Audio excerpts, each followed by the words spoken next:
friends and family. Greetings, greetings. How are you? I hope that all is well with you, and I hope that all is well with your family.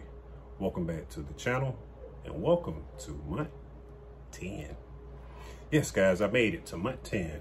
So we're not getting into any backstories about who, what, when, where, and how. We're going straight to dessert today. Nerve pain, joint pain. That's my nerve pain, but here's my joint pain.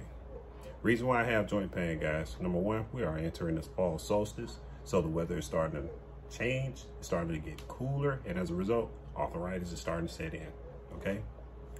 Reason two, scar tissue. Scar tissue is something that all of us will deal with. You can expect to start feeling your scar tissue around month 8. That's where I started to feel it. But you know, we are all different. Some of us may start sooner, some may be later.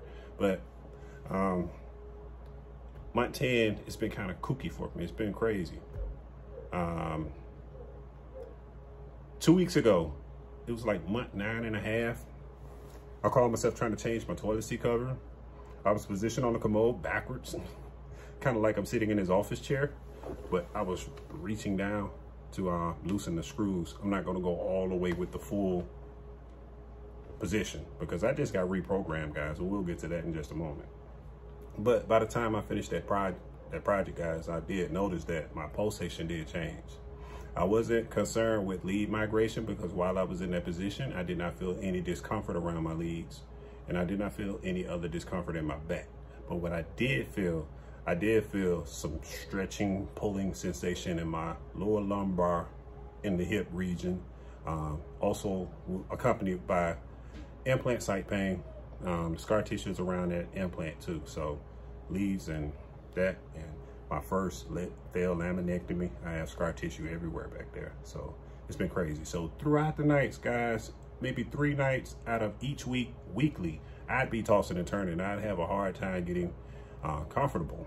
Partially because, number one, doing that little toilet seat gig, it kind of jacked my MySCS up where my pulsation was kind of different. So I wasn't able to address it appropriately to be able to be comfortable the way I can sleep comfortably. So now that I've been reprogrammed on today, I told my rep, erase the entire remote. Give me 6 good settings.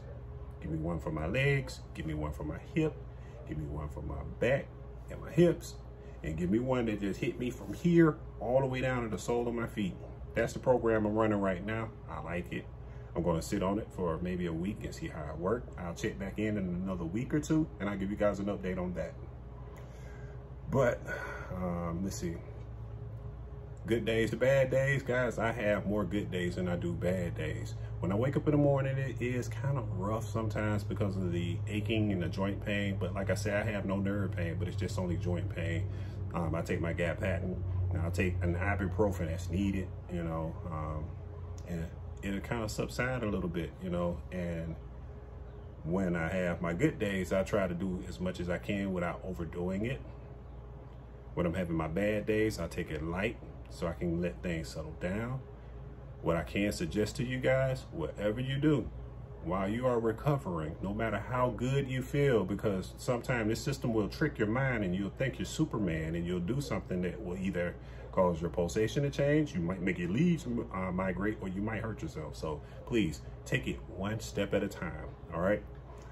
Exercise, and I've seen a lot of people asking questions about how soon could you get back to exercise, and that is a conversation you need to have with your doctor, number one. But I do recommend that you take it light for at least 8 weeks of your recovery, okay? Because you have to let all that inflammation, you have to let that get out of the way. You have to let that scar tissue set in. Once the scar tissue set in, it push on that thing and it anchors that lead to that section back there, and it will take an act of God to make it move. So that's where I'm at right now. So I just take things 1 step at a time, 1 day at a time, 1 pace at a time, okay? Because like I said, we're all different, and our bodies will respond differently to pain as well as to this scar tissue, you know? So just make sure you are prepared for this, you know? And when you get to this point, if there's anything that may concern you, make sure you reach out to your doctors, talk to your reps, stay in constant contact with them, okay? So other than that, I do think that's just about it. So I'm going to go ahead and continue editing this video for my client, and I'll get on with my day. And I do thank all those who stayed until the end. And until we meet again, please stay safe, hold it in the road, and I'll catch you all in the next video. Okay? Peace.